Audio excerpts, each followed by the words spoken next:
Batman, also known as the Dark Knight, the Cape Crusader, or the Bat, is one of the most popular superheroes to have ever existed. Batman, aka Bruce Wayne, has been around for around 85 years, with his debut in 1939. Since then, the Batman has had several comics, books, series and movies made about him, and dominate multiple cultures including pop culture, film culture, superhero culture, etc. But what makes Batman stand out is the fact that he doesn't actually have any superhero powers.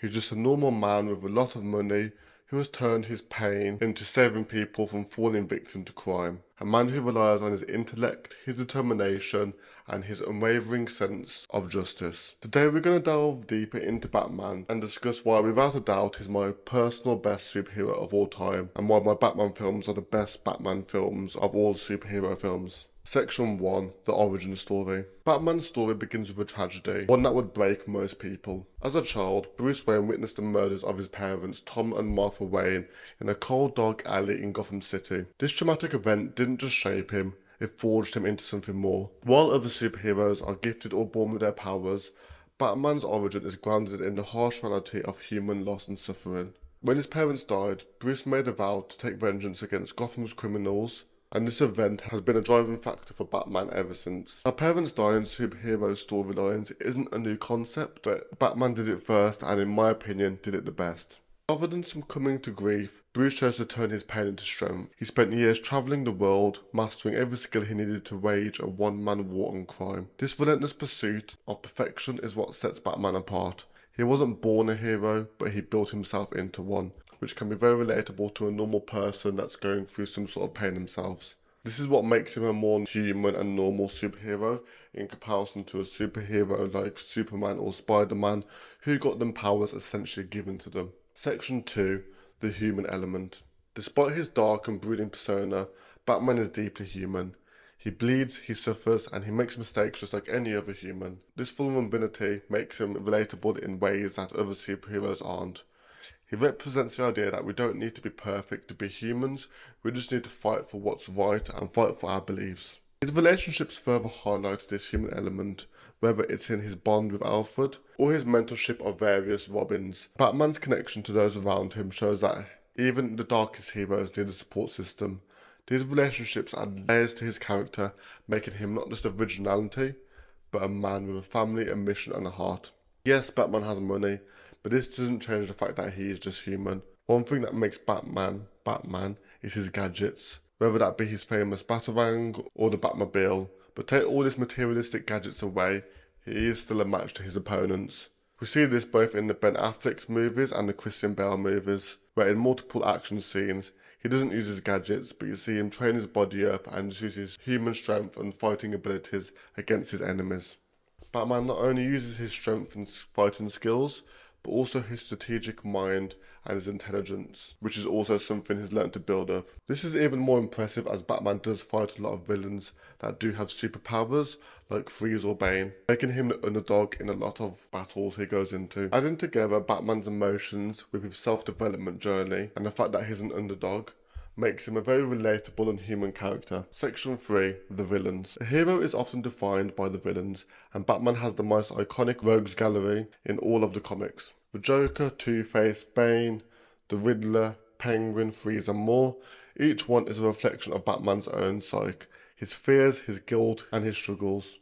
These villains aren't just physical threats, they're moral and psychological challenges that push Batman to his limits.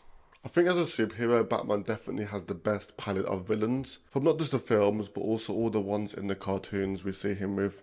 When we think of Batman villains, our mind instantly goes towards Gotham's clown prince of crime, the Joker. The relationship between the Joker and the Batman is more than just a standard rivalry. It's almost like the Joker thrives off pushing the Batman to his limits, which makes him such a good antagonist. All the villains represent their own form of challenges towards Batman. They all challenge certain aspects of his character.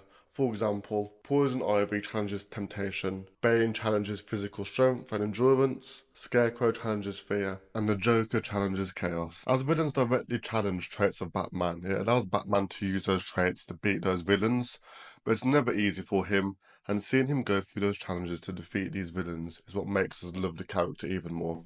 We see actors such as Liam Neeson, Cillian Murphy, Arnold Schwarzenegger, Tom Hardy and Heath Ledger all play Batman villains in the films and execute these characters perfectly. In my opinion, The Dark Knight is the best superhero film of all time, and Heath Ledger's Joker is one of the best villains ever portrayed on a superhero movie. There are multiple actors to play the Joker, but we even saw Joaquin Phoenix, if that's how you pronounce it, play the Joker in a standalone film, which got great feedback as well. Just the fact that the Joker got its own film shows he's got just as much substance and complexity as the Batman itself. It's not just the sheer quality of the villains Batman faces, but the quantity of them. Most Batman films contain more than one villain, opposing more than one challenge for Batman to face, and each one pushes him to his limits. Take The Dark Knight, for example. Harvey Dent, aka Two-Face, in the Dark Knight film, wasn't a physical challenge for Batman, but pushes Batman's mind and moral code outside its limits. And there are multiple villains we haven't seen in the movies yet, such as Clayface, Croc, etc. So there's plenty of characters for future films.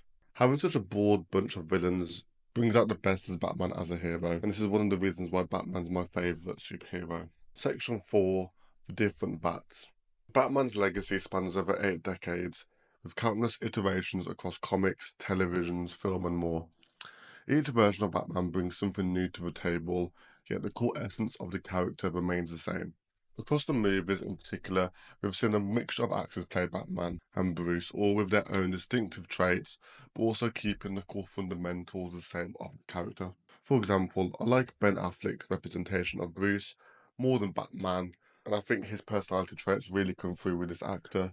Whereas Robert Pattinson's Batman, I think, doesn't display Bruce in the most interesting light. The way he portrays Batman as this kind of rigid detective who is more of a strategic mastermind, in comparison to Christian Bale's Dark Knight, who is a bit more action-orientated. Christian Bale's Batman is by far my favourite, as I feel like he plays the Dark Knight and Bruce Wayne the best. But I do like all the other actors, and I think getting to see different actors step into the shoes of Batman, bring through lots of different sides and character traits of the hero. Section 5, the symbol of the Batman. Batman isn't just a man, he's a symbol. The bat signal doesn't just call for help, it drives fear into the hearts of criminals. He represents the idea that anyone can rise above their circumstances to become something greater. He is a symbol of hope for the innocent and a symbol of terror for the wicked. Batman himself came from the idea that Bruce was scared of bats, so he wanted to overcome his fear by becoming the thing that haunts him. This represents more than just a character, but a message. In Batman Begins, when Bruce was crafting the idea of Batman, he even says he wants to become something more than just a person. He wants to become a symbol for people. Unlike other superheroes, Batman's power doesn't come from what he can do physically, but what he represents. His mere presence in Gotham reduces crime. He doesn't need superpowers. His symbol alone is enough to change the world around him. So why is Batman the best superhero? In the eyes of a lot, he's more than just a hero. He's a simple, a strategist, a detective, and most importantly, a man. He made a choice to rise above his pain and dedicate his life to protecting others. Both heroes and villains experience pain, but heroes use their pain and challenge it to good.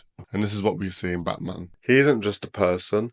The Batman films have amazing villains, just as complex as Batman, and also have great scenes and actors, while always showing the human side of the character. In Batman, we see the best version of ourselves, the potential to overcome any obstacle, to face fear, and to fight for what's right, no matter the cost. That's why Batman will always be the greatest superhero in my opinion. Thank you for watching the video, and let me know your thoughts in the comments.